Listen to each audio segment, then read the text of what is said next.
Okay, we may not have a large audience yet, but Sarah told me that she's used to people coming in if you start. And this is indeed what is happening at this moment. The room is flooding. Welcome, everybody. This is a follow-up of the previous session where we were looking specifically at the national contributions. And now what we do in this session is we will look at the institutional contributions. Can I have the slide from the previous session? In this session, and I'll take a microphone here in order to be able to read this. Can you switch? Yeah, thank you. We learned that it's important that we learn from each other. And during the panel discussion, I will also emphasize on that particular aspect. Moving forward for me means aligning.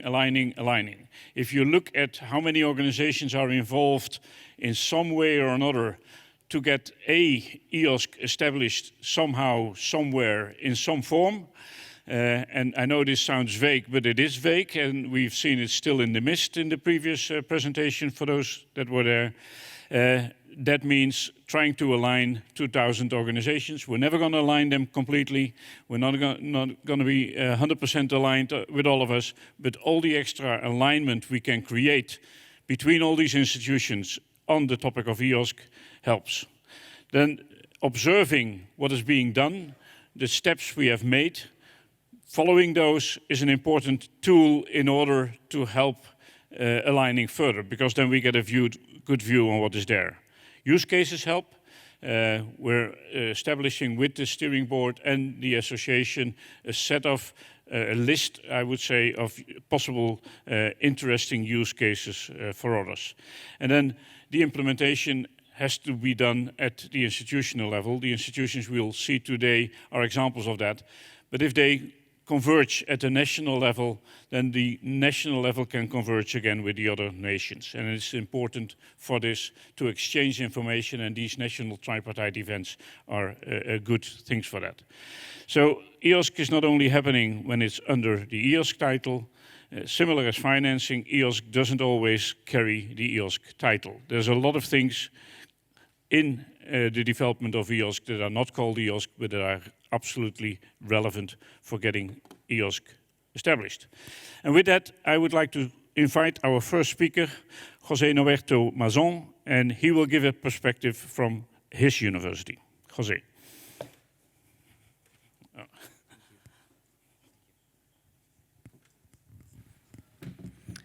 Thank you very much. Thank you. I'm going to focus on the perspective of the University of Alicante.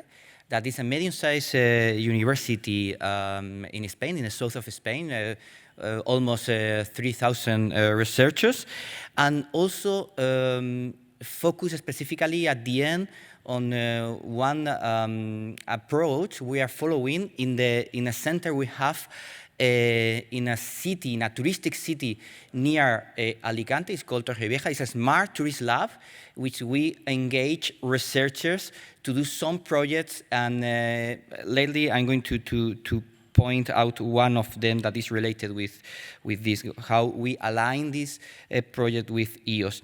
So at the University of Alicante, we have experience mainly on open access. We have a institutional repository led by Javier Gomez. He's our repository manager.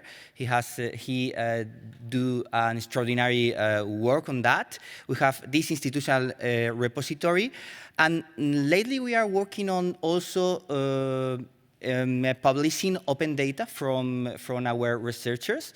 Of course, we follow the guidelines of OpenAIRE guidelines, and but of course also we have some limitations that we can overcome with EOS. Of course, for example, the limitation of space in the data sets. If they are bigger, then we have created a collection, a data collection in Zenodo, in order to allow our researchers to publish these bigger data sets. And with all this experience, we notice about one problem we have in our institution, and it is an awareness problem. I mean, surprisingly, our researchers, I mean, regular researchers, because of course it depends on the domain. There are some domains that are very more aware of open science and other not. So, but surprisingly, mainly our researchers are not aware of open science details and not even fair guidelines. So it is a problem, and it is we call it the awareness problem. And to work to overcome this problem in our strategic plan at the university, because it is important to have this in a strategic plan that was approved recently this year, and the lifespan is 3 years until 2024. It explicitly supports open science. And you can see the two main goals, the goal 10 in the research axis, that is develop an institutional open science policy, and also the 12 that is organize training activities to explain and disseminate open science. So it is explicitly say in our strategic plan, so we have to fulfill these goals, yes or yes. There's no other option. And then regarding our open science policy that we are working now in this, I hope in the following months we finally approve it. We have some concerns. The first concern is that, I mean, to be ready for EOS, we need to raising in our researchers the fair awareness. It's the first step. So before training, because if I go back, the goal 12 is organized training activities, but first we need to raise this awareness. So, and it is important for us, we feel, based on our experience, that this awareness, this training, could be peer-to-peer. What I mean with peer-to-peer is that researchers that know open science details, that are starting to focus on EOS, are good candidates to share the experience with other researchers, and then not only be awards, but even engage them in training activities. So peer-to-peer training, we guess that it could be an interesting idea. Also, we would like to focus on citizen science. I think it's a good opportunity for EOS to focus on citizen science, and we would like to highlight this at the institutional level. And regarding the alignment, because our repository, institutional repository and EOS, we feel that this, I mean, here in EOS, we have many nice, very important and nice projects and initiatives, but our feeling at the institutional level is that they are very top-down. And then we need to create for our university, bottom-up initiatives. And this is the thing we are creating, a bottom-up initiative to bridge this gap, because there is a gap. And then institutions must work in bridging this gap. So, and this is the project we are doing right now. It's a pilot for publishing fair data following the EOS guidelines on a specific project. This is developed under the umbrella of our Smart Tourist Lab. And in this Smart Tourist Lab, we developed several projects. We have chosen one of them. This is develop a digital twin strategy for developing more sustainable tourism. So we are going to get many data, not only from the tourism domain, but also from ecology. This is one of the requirements that could be cross-domain. I mean, ecology and tourism. In ecology, they are more concerned about open science details, but not in tourism. So I think it's a good mix. And then with all this data, I mean, we have one user that is the researchers, and then our point there is develop a pilot together with this project in order to encourage the researchers to publish this data but detecting which are the best EOS guidelines to use and use it. And hopefully we have an information for researchers to use this pilot to train other researchers and supervised by the repository managers. So that is the point. I mean, I think it's very interesting having this kind of pilots. So for the point of view of institution, I think we have to work on some kind of call for pilots to enable this bottom-up pathway, and then encourage researchers to spread the EOSC word. So thank you very much.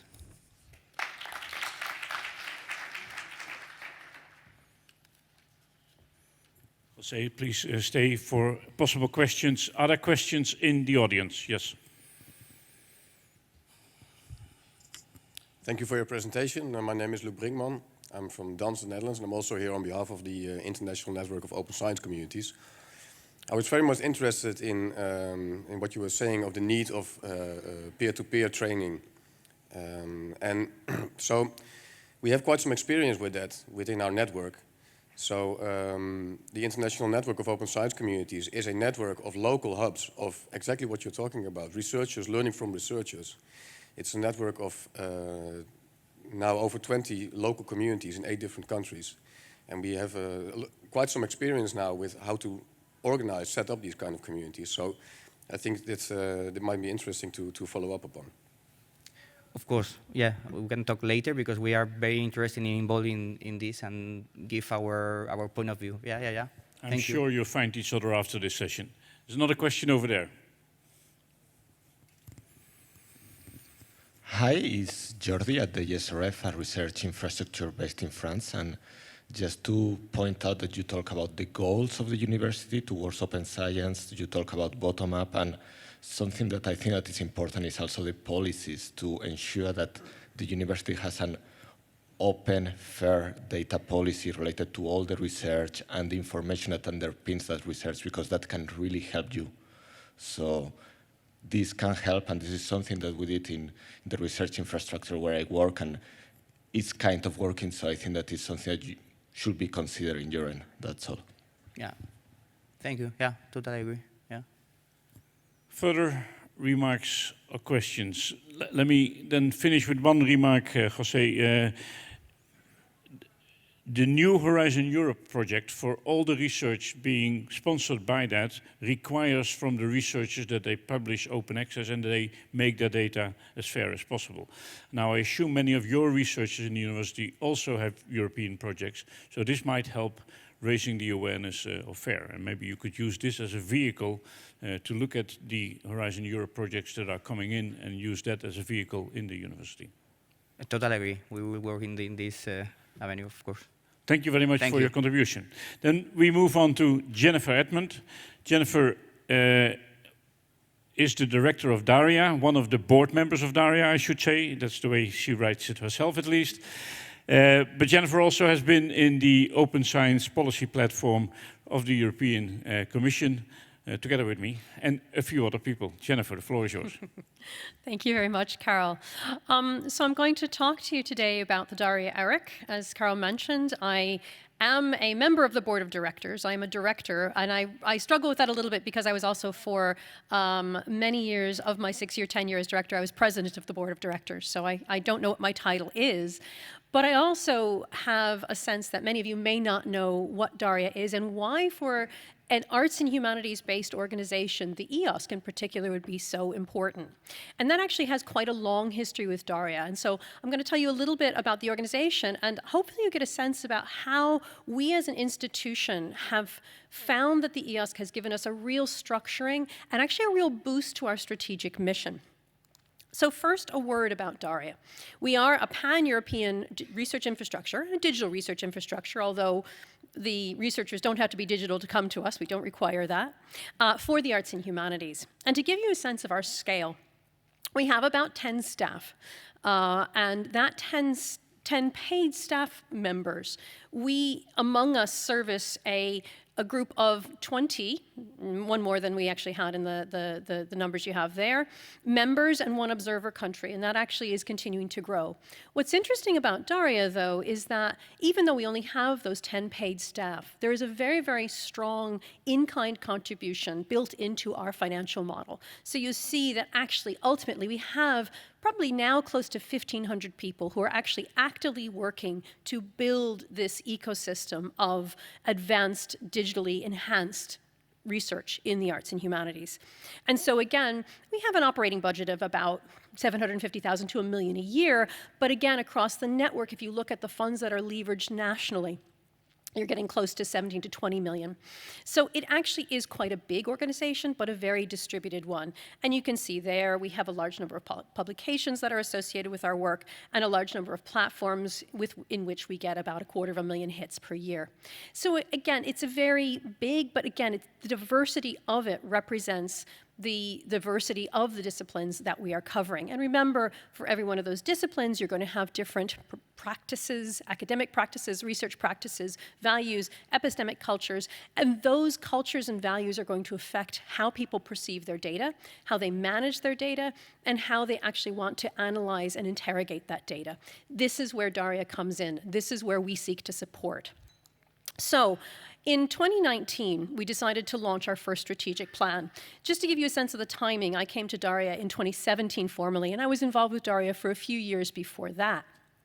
So the 2019 strategic plan took a number of years to develop, and it was cooking along at the same time that we were enhancing our provision of support and information and general championing of open science in the arts and humanities, which many of you may know was one of the later communities to come to a wider awareness. Some would say still hasn't come to a wider awareness, but we're doing our best on that. Our strategic plan has 4 pillars. The first, to create a marketplace of reusable tools, services, data, and knowledge. The second, to promote education and training for the uptake of advanced digital skills in research. Third, to foster transnational and transdisciplinary working groups. And finally, to engage in policy and foresight. Every one of these 4 pillars of our strategy is now intrinsically linked with our work in the EOSC. And I'm going to actually walk through this to let you know how. So there we go. There's some people in this picture you may recognize from this room. So that is the Open Science Policy Platform, as was when we first came together in 2017. And interestingly enough, I used to say, well, the good news is I'm the humanist in the room. The bad news is I'm the humanist in the room. Because I always felt that there was this constant need to translate the values that were coming out of the very established open science players into what I knew was happening in the community. Policy is important for Daria, not from a kind of a top-down, bottom-up perspective, so much as a middle-up, middle-down perspective. We know that for our researchers to flourish, we need to make sure that the policy environment suits them.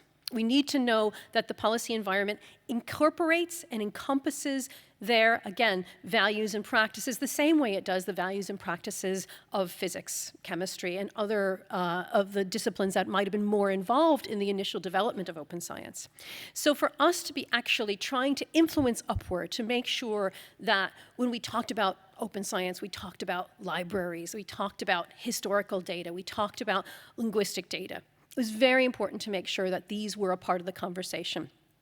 But we also have that middle down, because for us to be aware of what was happening at the edge of the policy conversation meant that we could also prepare our researchers for that, to know that they were going to have an awareness of open data, and that was going to be a part of their research applications going forward. This was very, very edgy stuff in 2017, and yet I think we've made some progress in actually being a force and being a recognized friend and champion in these circles for humanists when they're facing the question of what to do with their data and how to integrate it with these wider conversations. So, after policy, perhaps the most obvious and clear place where the EOSC is so important to Daria's strategy is in our commitment to the marketplace. Now, this used to be the Daria marketplace, and I still stumble over that somewhat. There is a wonderful talk by Frank Fisher that was given in 2017 about the Daria marketplace. And the whole idea of this marketplace has a very, very long history in my discipline and the discipline that most people in Daria cover, which is the digital humanities. There was a project called Bamboo. It was an American project, very, very well funded by the Andrew Mellon Foundation.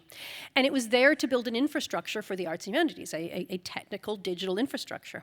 And there's a very wonderful piece written by Quinn Dombrowski about whatever happened to Project Bamboo, because Project Bamboo is very well known as having been hugely funded and then more or less disappeared.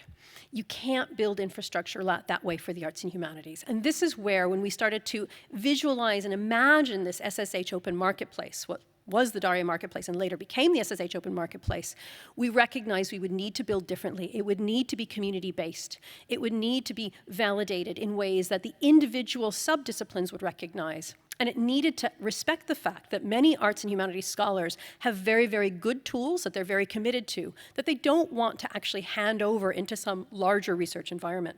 So we took the lessons of Bamboo, and when the Shock project was proposed to us, the first thing we said was, oh, we want to do the marketplace. We want to do the marketplace. We'll do it for all of us, because we've been thinking about this for a long time. And I have to say, I think that the SSH Open Marketplace as a place to find the kinds of tools, data, and services that you need to engage with the EOSC in a way that is contextualized for the arts and humanities is a real Daria success and a real Shock success, obviously. We led the task, but we certainly didn't do it alone. And that actually is one of the things that I'm most proud of, I think, about the SSH Open Marketplace itself. And I had to put this little bit of text on the bottom of my slide, because as someone who's worked in the arts and humanities, in the digital arts and humanities for a long time, I know that many, many, many wonderful tools are built and then left to decay at the end of the project. And the fact that Sesta, Clara, and Daria have come together to make sure, with both cash and in-kind contributions, that this remains an involving and evolving community that actually revolves around the tools and the data that people need, but actually goes beyond that, I think is a real testament to what the Shock project achieved in its time. And the other thing that I think is really exciting about this is the central role of workflows. This is actually the workflow about how to create a workflow. The reason I think workflows are so exciting is because we do have these very, very specific, specialized disciplines, and these workflows require very specialized tool chains. We can't just take them over. But what we can do is we can expose them, we can share them, we can explore them, and we can allow people to say, oh, this person who's working on ancient Egyptian language used this tool to do something that actually might help me in my work in images from the German Renaissance. You know, there's this sense that we can actually have these kind of cross-disciplinary conversation, but we can have it at the level of the individual tools that fit into the workflow rather than saying, you need to come and use my research environment. So this is something that we're actually very, very committed to in Daria. In fact, we've just closed a funding call asking our community to come up and develop workflows. We're actually investing in the development and the exposure of workflows because we think this can be a way that we can integrate small disciplines more effectively. So moving on to training, this is another one of the pillars of our strategic plan. And of course, we do very much participate in the training activities. The upskilling task force was mentioned in the last session in this room, and we're a part of that. But also on our training platform, Daria Campus, we have a lot of these onboarding types of materials, things to demystify the EOSC for people who may never have seen it before. I think a previous speaker mentioned that the first thing you have to do is convince people that it's there for them. And sometimes we don't call it the EOSC. Sometimes we call it research data management. Sometimes we don't even call it research data management. Sometimes we call it working with digital sources. Because the word data actually is quite problematic in the humanities, where you have things that have a deep provenance and a deep connection to human activity. Some scholars find it actually really difficult to reduce that to the idea of data. We embrace that.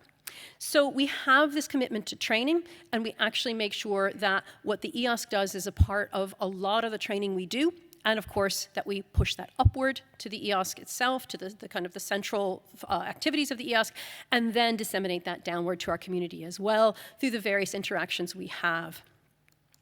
And then finally, working groups. Again, as an ERIC, which is transnational, we think one of the best things we can do is keep an eye on the emerging disciplinary and epistemic norms that are coming out of the communities. Where will be the next need for technology? We need to know that from a foresight point of view so we can have that policy impact, so we can make sure the marketplace works, so we can provide the training. So we do have a research data management working group which is very intensively involved in preparing the ground for the EOSC, explicitly and tacitly, depending on who they're talking to.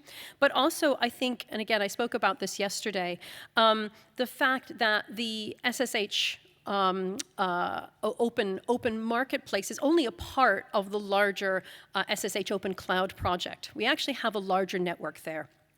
And again, that upward-facing strategic positioning that we actually need to be making sure that our data and our services and our tools connects widely with the other SSH infrastructures. This is very important, and this is why it's very exciting that we've all decided, the ERICs who were involved in the SHOC project, to remain in contact, regular contact, having monthly meetings and working towards a common platform for the SSH in the EOSC and beyond. I think this is a really important place for us to be, to serve our communities and connect them beyond the level of having a place where they can find a widget to do the function they need to in their current tool chain. So this is basically the most important message I can leave you with, is just that the way that we support our researcher community with the enhanced infrastructural position that we do, it is intrinsically by now entwined with our participation in and development of the EOSC and strategically central to the achievement of our organizational mission. And I think that there's no more you can ask from us than that. But of course, this is all to our benefit as well, because I think that DARIA has become stronger from its relationship to the EOSC. Thank you. Thank you, Jennifer. And you don't have to call it EOSC for it to be EOSC. Eh? So Exactly. That's an important message we already started with and you emphasized. Questions from the room? Suggestions? Remarks? Apparently a very clear presentation, Jennifer. So let's simply move on with the next speaker. Next speaker is Sunje Dalmeijer, and she is going to talk on behalf of CERN. Her role is data coordinator in the Information Service Center of CERN, if I'm correct. Hi, everyone. Thanks for being here, and thanks for listening online. 2 questions before I start. Who has heard about CERN? Hands up. All right. Who has heard about Zenodo? All right, perfect, because I'm not going to talk about either of the 2 in detail. So our perspective into EOSC, and I think also generally on our research, is a fairly international one. We are an intergovernmental organization focused on particle physics, high energy physics. And today we, or I'm on behalf of many other colleagues, some of you may know some of them, try to give you a bit of an international perspective of all the work we are doing alongside EOSC on open science.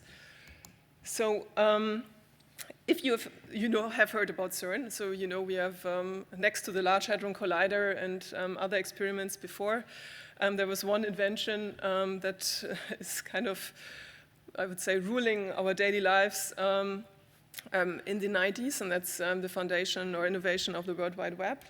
And since then, but actually also before, we in the community and also in the lab have had quite a journey towards open science, influenced by open science, so that I'm quite happy to say that we, I think, live open science. That doesn't mean by any means we don't struggle with difficult conversations, convincing researchers to practice open science, but it is in the spirit. So what does that mean? We have, probably also well aware of the archive that's used to share our preprints. We do have several services. I'm coming to that in a second. And what I will also talk about today is we have several policies in place that are kind of matching the bottom-up practices in our community. So we have a bottom-up, and I don't like to call it top-down, but we do have policies in place. Like the open access policy focused on publications, like an open data policy, and since 6 weeks, an open science policy. More about that later. Following the vast experience in open science, open source, open hardware, open access, etc., we do have a lot of services at CERN reflecting those practices, ideas, and spirit. Just to pick one, Indico. I think some of you have also been using this in your lab or institute, open source conference management system that we use on a daily basis. One service is, for example, Rihanna in CERN IT, focusing on reproducible, reusable research based on computerized workflow. One service actually corresponding to that, which is not open, but we still claim it's promoting open science, is CERN analysis preservation, focusing on preserving research assets before they become open. So focusing on preservation so that the fair sharing afterwards becomes easier. So being part of the research workflow from the very beginning, but then opening things later. So these are just 3 examples on how we integrate into the daily lives, whether it's research or meetings or discussions, and how we try to embrace the open science part practically at CERN. But we don't do it alone. Here are 3 examples. One of them you know pretty well, obviously, where we provide research infrastructures or research repositories for data sharing with partners, whether it's a global or European or community-based collaboration. On the left, you see CERN Open Data. It's a service we launched 2014, focused on sharing large-scale data releases. Wouldn't be possible without the support of our global community. That also means, similar to EOSC, a lot of meetings, a lot of agreements on what standards to use, who's paying for storage, all these tiny questions that we know also here, daily business. You know Zenodo, I promise not to talk about it. European collaboration here, and HAPdata. A long-lasting service, I think, long before we started talking about open science as a concept. Because researchers, we have theorists and experimentalists, have been wanting to share data for decades, and they started doing that. They actually went, the theorists, into the papers and measured the plots and graphs in there and started building the HAPdata service, which we then took online and is now also a fair data repository that we are operating also in a global partnership. So again, let me stress, yes, we do a lot in that respect, but all of that in partnership. So this was focused on data, but we also, as you've seen earlier on the time scale, do a lot on open access. We have the preprint culture as a global phenomena, of course, and which has been leading the way for other communities to follow, like bioRxiv, etc. And we have also, for gold open access and diamond open access, other global partnerships in place, partially with huge financial investments, bringing institutions worldwide together to flip from a subscription model to an open access model. That's all I'm going to say here, but I know it takes several people at CERN to manage this. Again, with a community. They had a general council meeting last week related to this. And again, only with this international collaboration, you see here 3,000 institutions from 44 countries, it's possible here to really succeed in delivering open access globally. So this is was more practical some practical insights into what we do at CERN. And now a brief introduction into what that means on a policy level. Because it's in our genes, if that makes sense, to practice it. And we have been, as said, following this up with policy measures. We do have the open access policy since 2014. It's a version policy, so I think we are at version 2 now, no, 3, sorry, 2 versions following them. And we have an LHC open data policy since 2020. We did have research data management and fair data sharing before 2020, of course. We also did have individual data policies before 2020, but focused on individual experiments. So since 2020, we have a more institutionalized approach to our data sharing. And I'm proud to say that since beginning of October, we have an open science policy in place. I'm going to talk about this in a second more, which is focused on several aspects. Some of them are listed here, and again, is built on a global collaboration with the community. So we didn't do this alone in our offices, but again, had a conversation with the community. And here on the far right, you see fund our open science policy. Sounds simple, but it's not for us. We are an intergovernmental organization. Most of our staff, but in particular our community, comes from around the world. Europe, any part of the world. We have more than 100 nationalities in the lab on a daily business. So we are facing a lot of different policies. So what we try to do is we actually used for the CERN open science policy, the open air framework, and working with the community to come to a consensus that would work for everyone. Of course, that's tricky, but this is where we are at. And again, what you see here, you can of course look up online with much more detail. And if you have any question to that, please ping me later or via email, of course. So the CERN open science policy. We have split into several sub-parts. Again, all of them available online. Some of the more obvious ones, and also where we are more advanced, open access to publications, for example. We have organizational measures in place. Some more tricky that were reflected in more difficult conversations.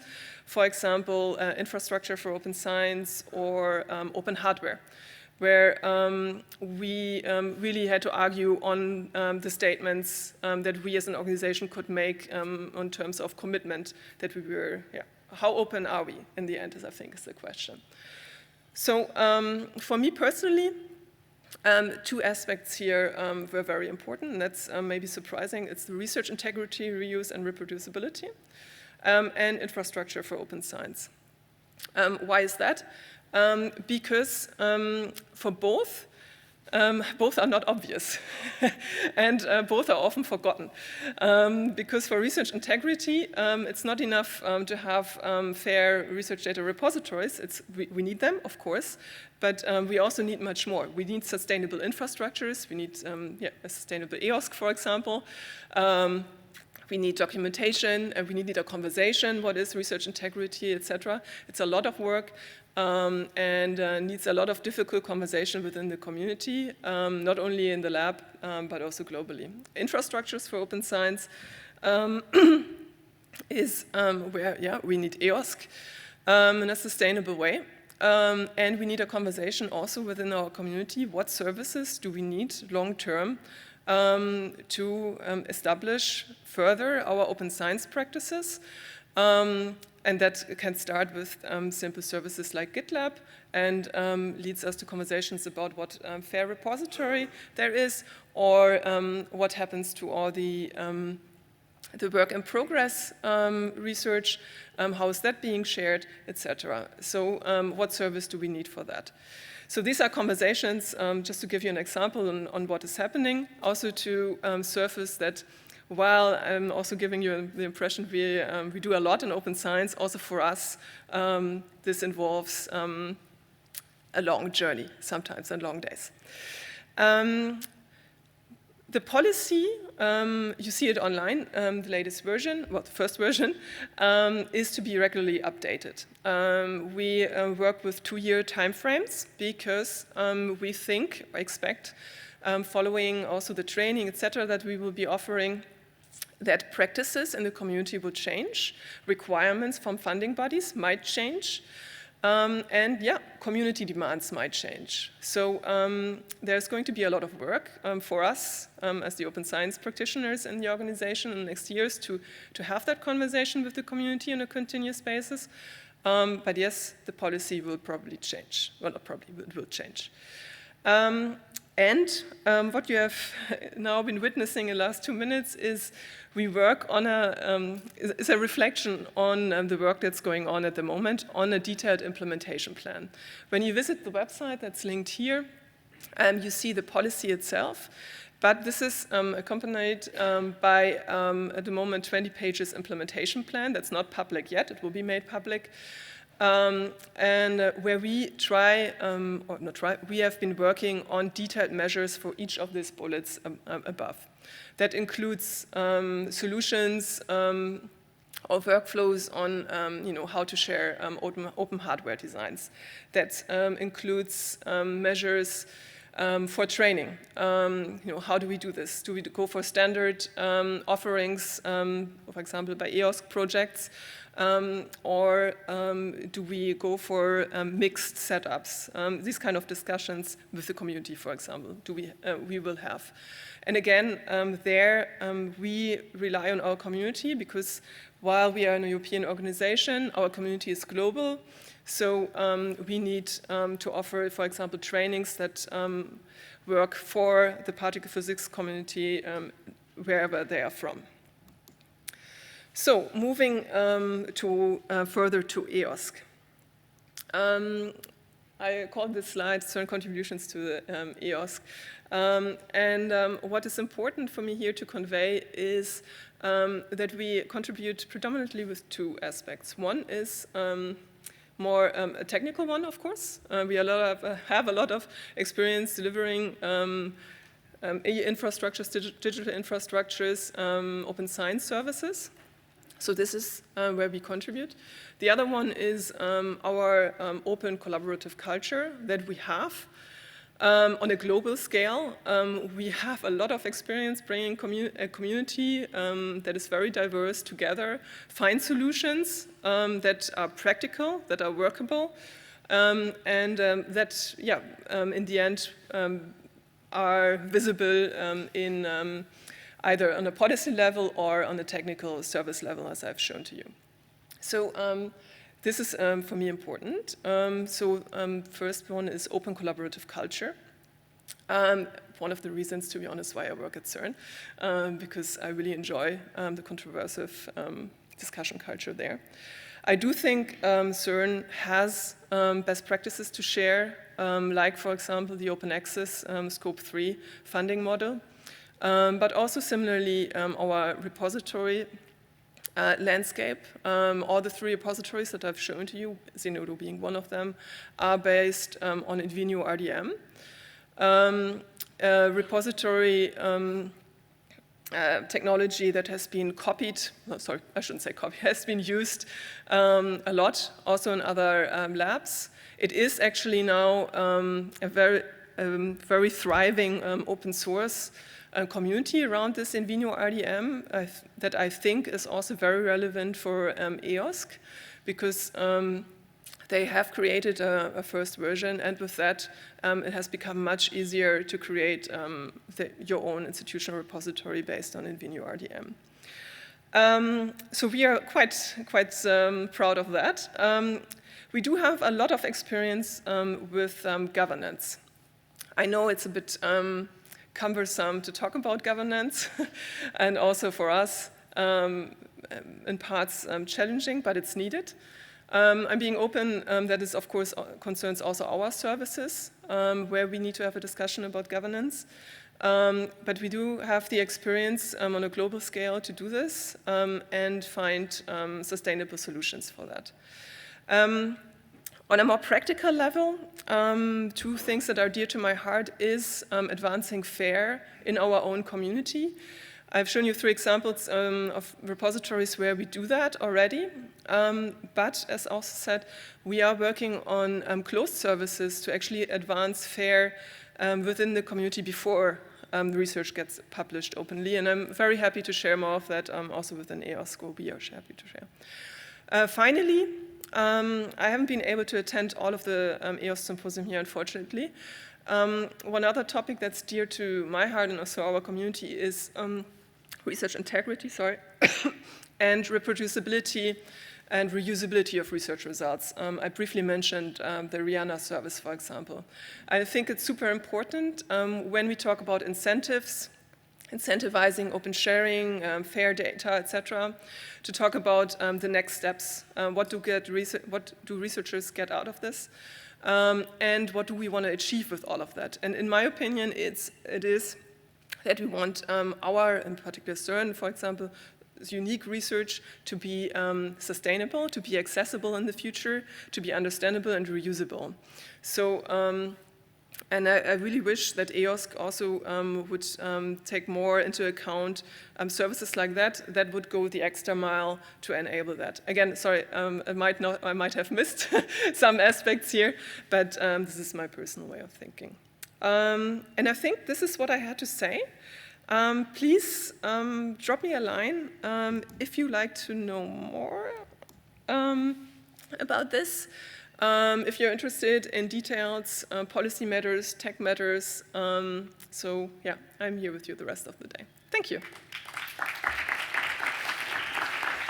Thank you very much, Sunja. Again, questions or remarks? Giorgio.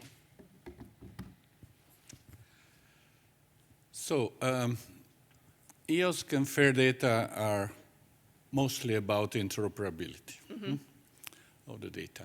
Now, my question is, beyond what can be obvious and possibly already taken care from CERN point of view, interoperability with astroparticle detectors or with materials from solid-state detectors and etc. What are the interoperability needs that are perceived by CERN? So what are the data from the rest of science that can have an impact directly on CERN, and where do you believe that making your data fair, other communities could retrieve information? That is a very tricky question, of course. The short answer is everywhere. A short answer? The short answer is FAIR helps with us and the community finding our research later, which is not obvious, has not been obvious for decades. So we might not know the answer on how we could combine things later, but first we need to find it, and that was not possible so far. So this is my short answer. We need to see, but once we need to make it possible, and then yeah, was that short enough? Yeah.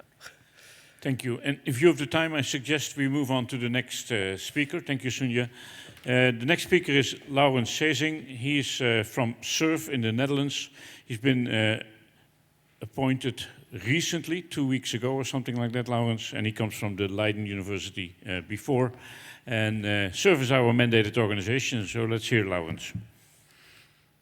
Yeah, thank you. I think where we all are heading to is that open science becomes really the new normal.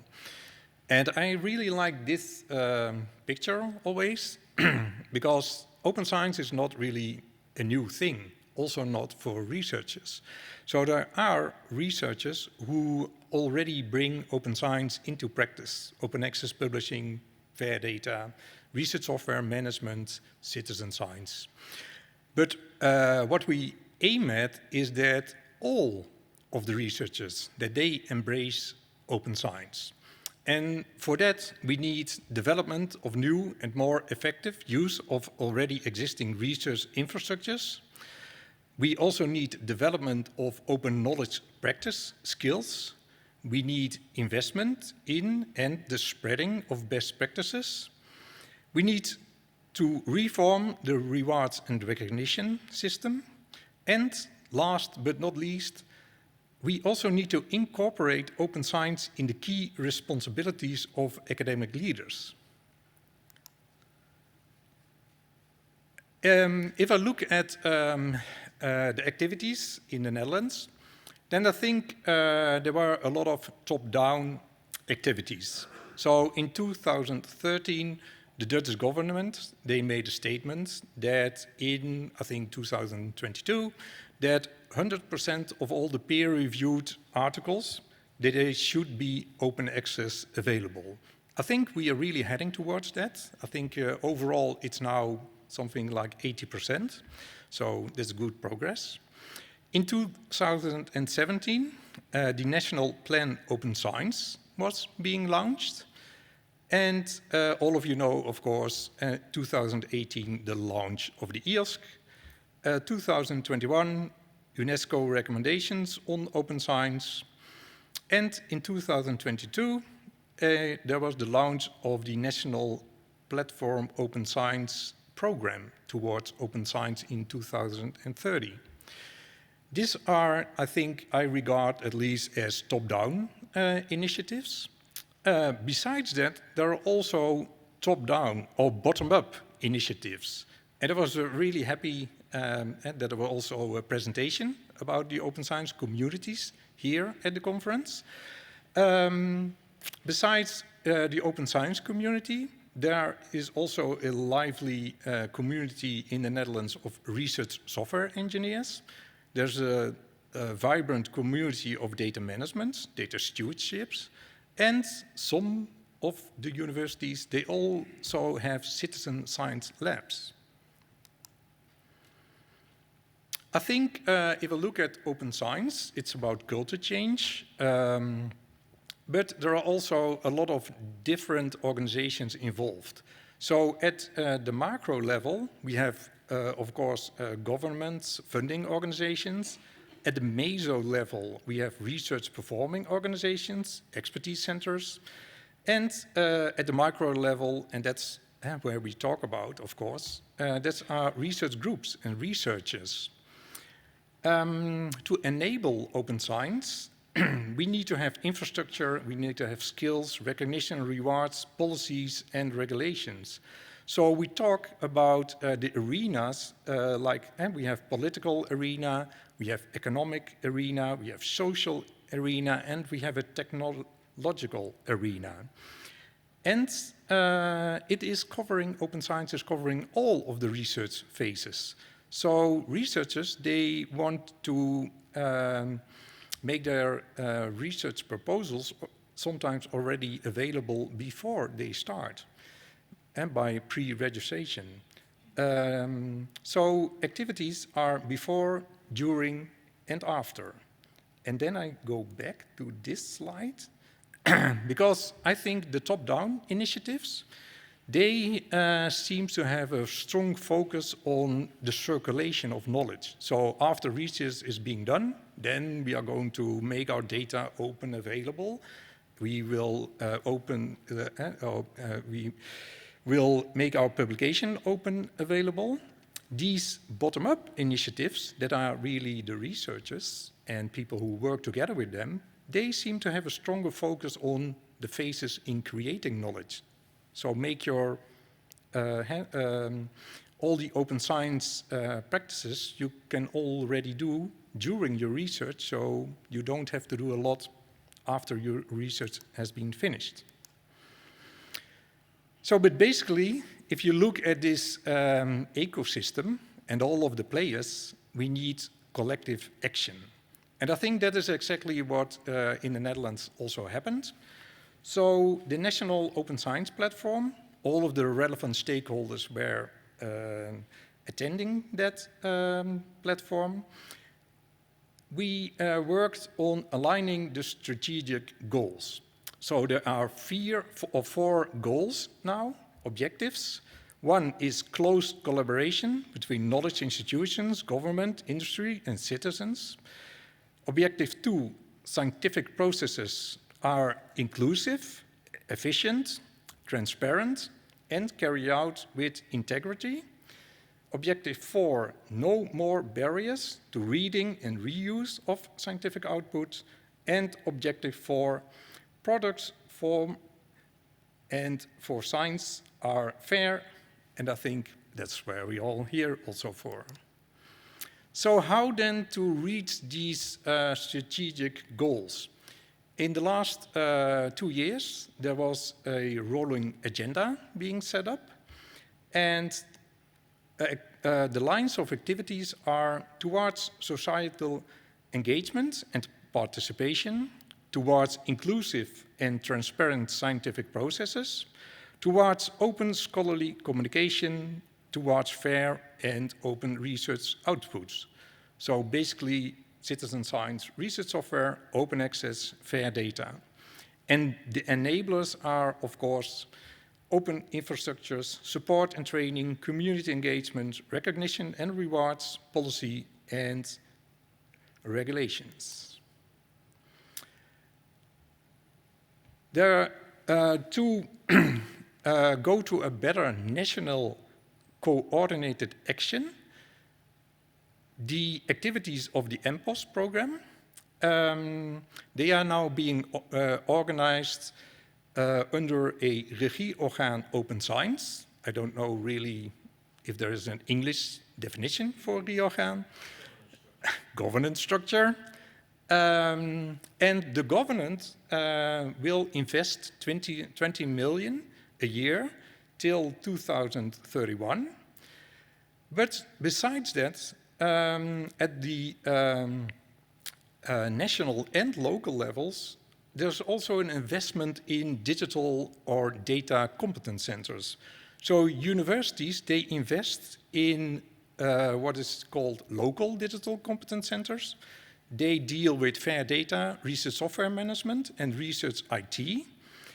And there will also be thematic DCCs. There will be 3 thematic DCCs, one about life sciences and health, one about natural and engineering sciences, one about social sciences and humanities. And of course, we also have the international activities regarding the EOSC and what Karel already mentioned.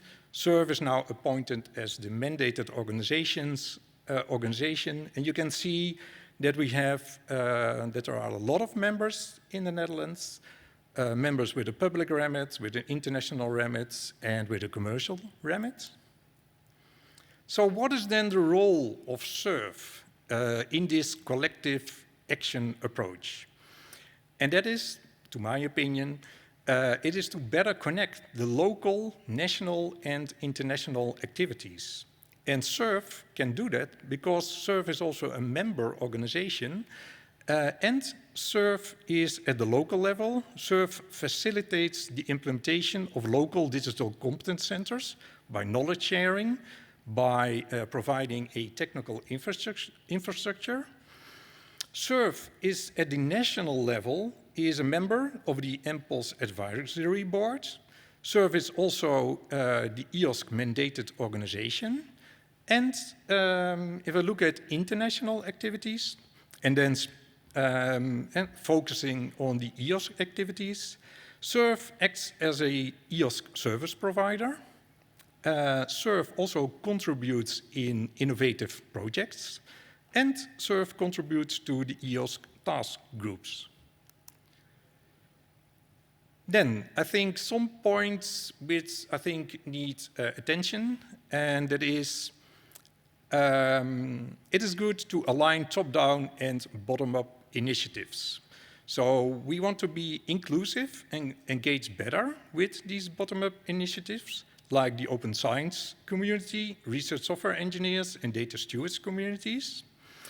It is also good to address the main barriers for researchers. So that is time, effort, and financial costs, data protection, and legal restrictions, lack of recognition. So we need to have a better or a stronger focus on open science activities before and during research, the phase where researchers create their knowledge, instead of mainly after the research has been finished, and that's more about circulating knowledge. To do that, we need to develop expertise and capacity in multiple disciplines, so we need to work also on team science. And I think design research workflows and integrate local, national, and international services in these workflows. And there, the local data competence centers, the thematic data competence centers should align also with the EOSC, and maybe the EOSC can also act as a digital competence center. And I think also stimulate really fair by design, because everything you do before, during your research, you don't have to do after. Thank you.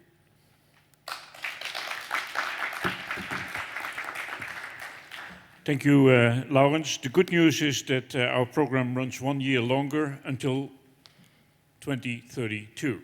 If you count the 9 years, it includes 2031. But that's okay. Questions? That's only good news, 20 million more. That's very good news. Questions or remarks?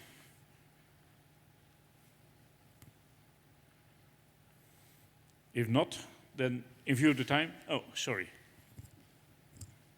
The microphone is coming.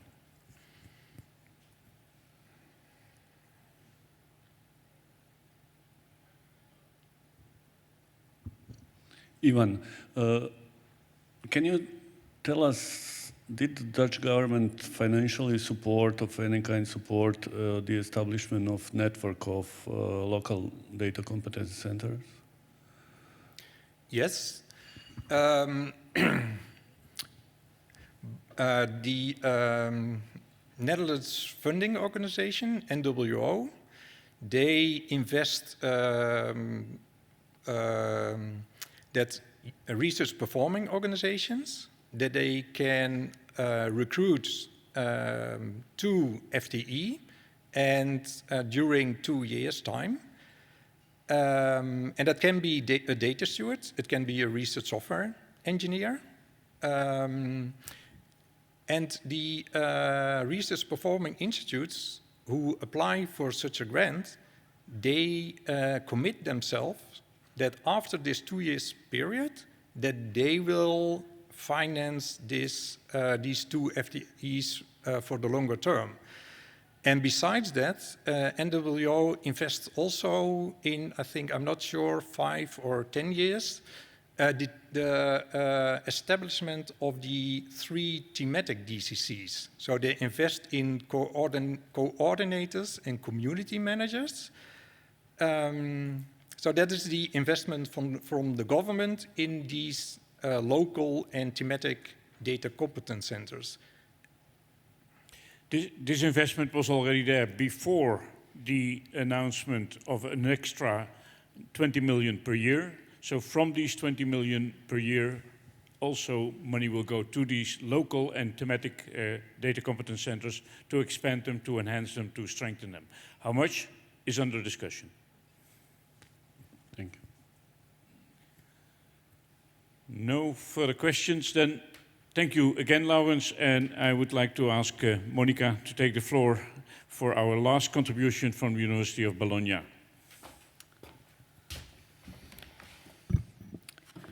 Good morning, everyone. I'm really happy to present here the activity that Alma Mater, University of Bologna, is doing to promote the open science and implement EOSC, contribute to the implementation of EOSC within our communities. And I have to say, we are not in the Netherlands. Alma Mater is considered the oldest university in Western Europe. I don't know if you agree, but for sure is one of the largest. We are more than 6,000 researchers, more than 90,000 students across all the disciplines, and we do research at outstanding level on all the field of research, being also able to attract a lot of resources from competitive program, European and national competitive program. So you can imagine that it's not easy to manage this kind of community. But we obtain good results, so we are ranked in the first 1% of the university in the world, and from Quacquarelli ranking, and as the first university in Italy by the Times Higher Education ranking. We need to say something about the national context. I say it's not Netherlands. We start with the Italian legislation on open access publication that is from 2013, that established the maximum embargo for publication produced with public funding. Then we get this year our national plan for open science. That is a large framework in which we need at which we need to add some indicator and some target, otherwise it's difficult to apply.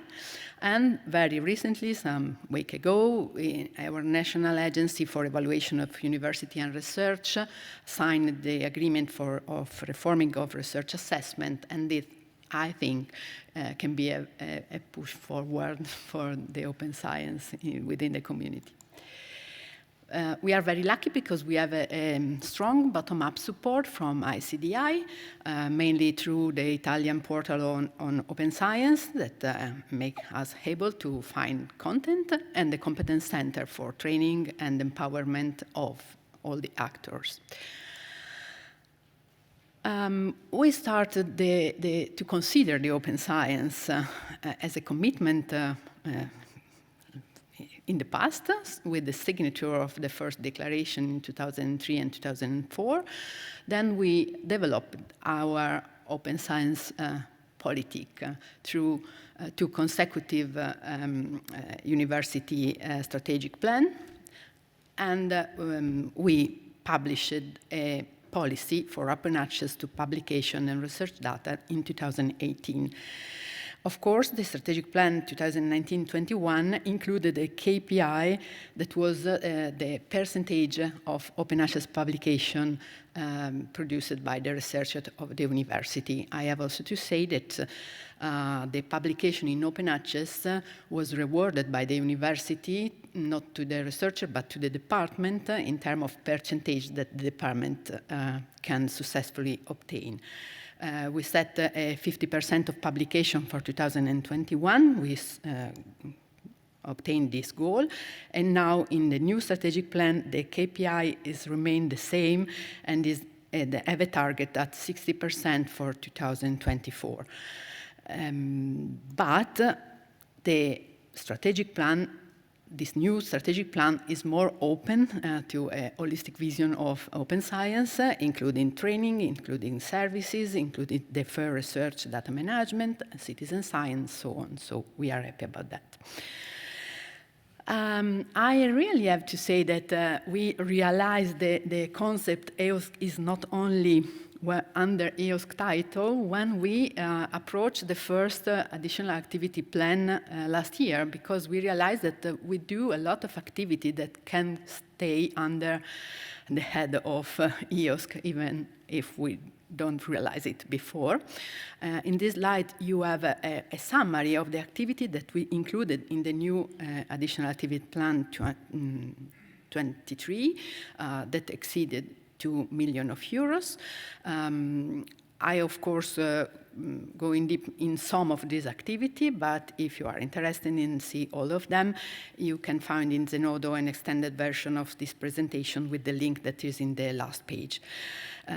We have activity in the three categories: service and infrastructure. For example, we have an institutional data repository for data. We participate to the policy and regulation establishment through the participation to working groups and task forces in different contexts, and of course to the coordination by the projects. And we are, as a university, of course, involved in training and skill development at many different levels. I agree with the peer-to-peer aspect.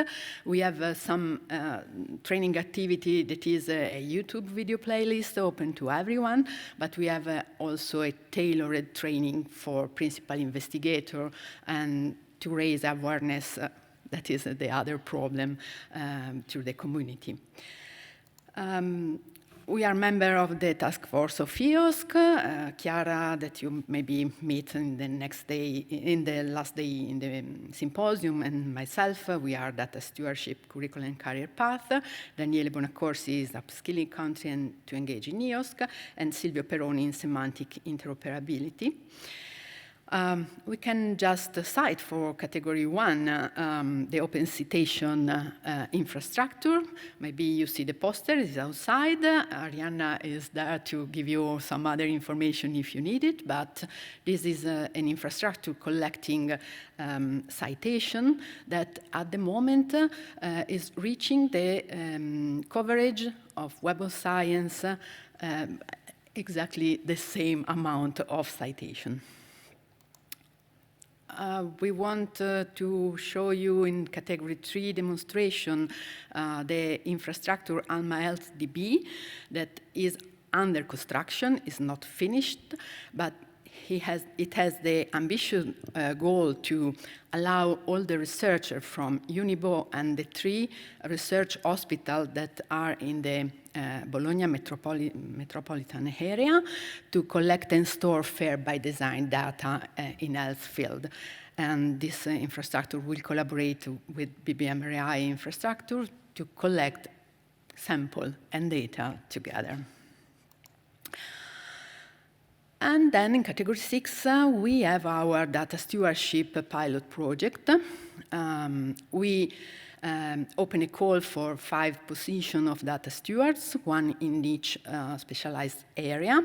At the moment, we hired 4 of them. It's not easy to find a data steward in Italy. I don't know in the other country. 2 of them are here, so probably you met them. The project about data stewards is a train-the-trainer approach project. So this little group of people is under training with all the resources that exist and that are really wonderful from other institutions. But the plan is that they will become able to train a larger group of people that will be spread in the different departments of the university. Our university is also multi-campus university, so it's really quite a large institution. Then we have to say something about the project that can contribute to the EOSC. The last period was full of project. The resilience plan gave us the opportunity to participate to many different consortium. We have to say that we are included in 8 projects about strengthening of infrastructures. One of these is so big data that is completely devoted to data, but all the other infrastructure are in some way related to data. We are involved in 13 over 14 selected partnerships in Italy, and we are involved in all the 5 national centers that are all related to data, but in particular the National Center for IPC is the most important one. High performance computer, big data and quantum computing, that is an infrastructure that will cover many different aspects and collect data from many different aspects of research.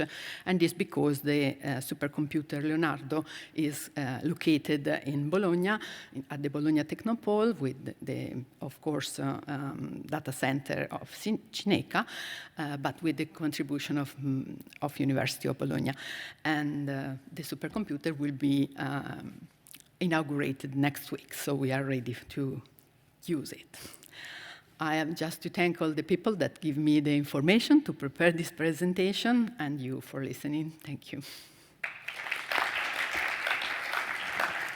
Thank you very much, Monica. Maybe it's good to mention that the ICDI Competence Center will also be one of the use cases demonstrated during the General Assembly on the 29th of November.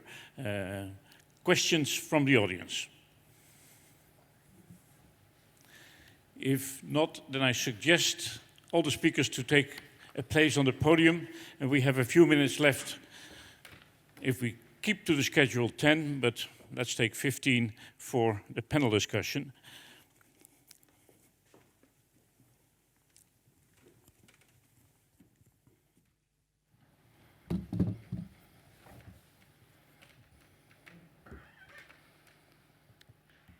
And I had prepared a few questions and mentioned them to you in the beginning. I don't think we have time for all of them, but let me start with the first one, because that contains the possibility for all 5 of you to express some wishes. Wishes with respect to further strengthening the network. We have seen that the perspectives from the universities, as well as from 2 research initiatives, or research infrastructures, I should say, and a mandated organization, are all in line with the things EOSC is trying to establish. And I would like to ask you, if you look at your environment, and if you look at the network you're involved in with respect to EOSC, what would you wish, or what would you suggest as changes, additions, in order for this network to be even stronger and to jointly work towards let's say, so-called EOSC?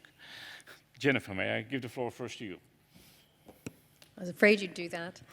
I think one of the greatest barriers that I see is one of, and I'm thinking specifically in terms of bringing the users in, is one of the complexity of the landscape. I mean, we're all here, and we know what bits of the landscape do what. We know which bits of the EOSC are, so to speak, B2B and which are B2C. So which ones are actually working and developing things that will be taken up by other organizations, and which ones are actually doing things that will be taken up by scholars.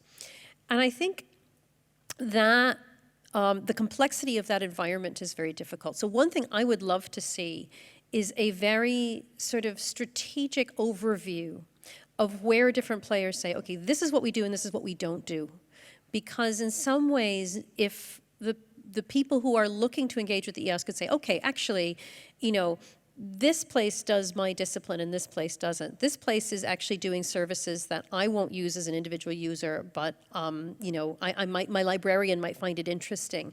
I think actually having that kind of communications tool would be a really significant enabler to help us get to the next level, where we really have people kind of knocking on the right doors to get what they need to actually, whether they call it the EOSC or not, which I think is a really important statement, to actually get what they need and have the EOSC be what they want it to be and what they need it to be.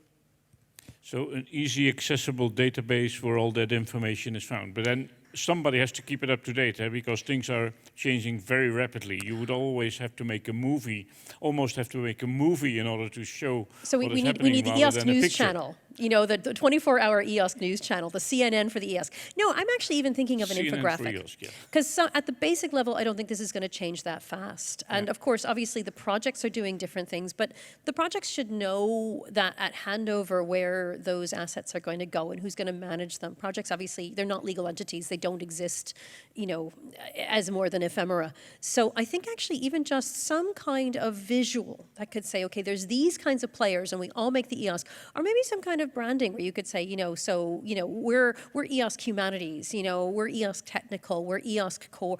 I think something that could be standardized across the ecosystem, so people could actually communicate in a standardized way as to where they play in the system and who they bring value to. That would be really useful. Thank you for the suggestion. Sunja. I make it very short, and it's, I think, more or less the same, I'm going to say. Move users, so the practicing research community and EOSC closer together. How? This is a nice wish, but help us. Okay, let me say what we do for us on a smaller scale, and of course I know it doesn't scale to EOSC, is sit in a research in our cafeteria and demo and see whether they use it or not, and if they don't use it, maybe put up a sign and say, hey, this might not be for your community, but go that way and try this. Actually, and sorry to say, if no one uses something, stop something and and listen carefully what they might need. So I think Okay, thank you. Monica. I can add something as with the teacher perspective, and I think that things like integrity of research, open science, citizen science need to be integrated in the curricula starting from the first year. You have not to learn about open science when you are already running your project and looking for your career, but you have to grow up with this idea. Yeah. For example, put it in the training programs for PhD students before they start their work. Huh? Yeah. Okay, Laurens? Even before. Even, yeah, I agree. Even before would be good to know also about fair data in your bachelor and master's work. Yeah. Yeah, I was really triggered this morning by remarks around peer-to-peer training and so on. Because in my experience is that exactly what researchers do. And like, if they have a question, they first look around who's available and ask a question to a fellow researcher. And so I think a good connection with these research communities, and I think we already, I mentioned that already at the open science community, that I think could enable this peer-to-peer training, raising awareness. Another thing, which I think could, that we could maybe make also a connection with the European universities, which are being now set up also by the EC. The university alliances, you mean? Yeah. Yes, those, yeah. Because they want to open up and sharing data for researchers within all kind of European research institutes. And if we can make a connection there, then we can bring all our efforts into practice. Interesting suggestion. Another 50 added to the list of 200 we have already to connect to, but yeah, still an interesting suggestion. Yeah, yeah, thank you. I totally agree with Monica, with Lauren also. I think that the open science should be in the DNA of the researcher as the same way that making a publication is. I mean, when you are becoming the research career, you are very concerned about, I have to publish this and this, all the research process. I mean, publishing is mandatory for advance, for the science to advance. So we need to think in open science, for example, in publication of open data in the same way. It's mandatory, but by being aware of the benefits of that. This is what the Commission and we call the new normal. Huh? The new normal. And would we use CRISPR-Cas technology to get it in the genes of the researchers, or will we just hope that it gets there automatically? Okay, thank you for that set of suggestions. And before I move on with, I think we have time for one more question, but there might be questions from the audience. So yes, I see two there, so let's give them priority.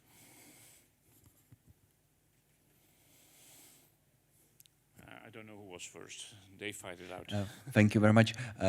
Not a question, but a comment, as you mentioned, Mr. Sesnik, about the university alliances. For example, Edu Alliance already has open science strategy now.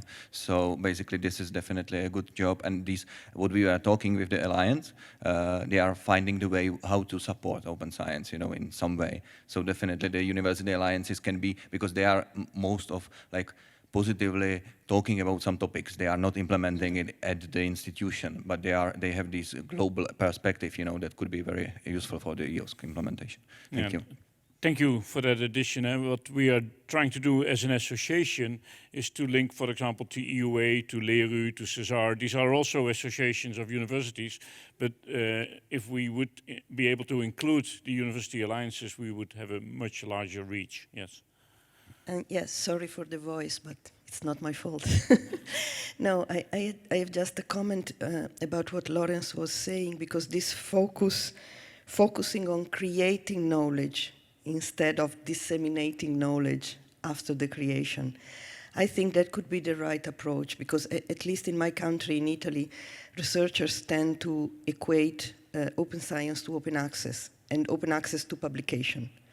So instead, moving or shifting the focus on the process of creating knowledge could be the right move, even for training or engagement or whatever. And so thank you very much for this remark. I will include in my slide immediately.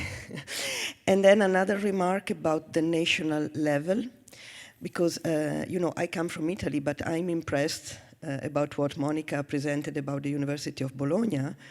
And I think, I'm quite sure, that my rector does not know what the University of Bologna is doing. So maybe even sharing at national level. I don't know if within the Conference of Rectors or within a more informal network of people working on open science, that could be really useful again.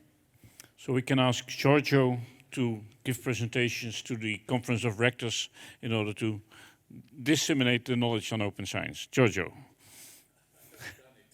He's done it. I've done the same. But there's new rectors all the time. So this is, again, a difficult process like many of the others. In view of the time, I do suggest we stop. And I would like to thank our speakers once more with a big applause. And wish you a good lunch and hope to see you after the lunch. Again, thank you very much.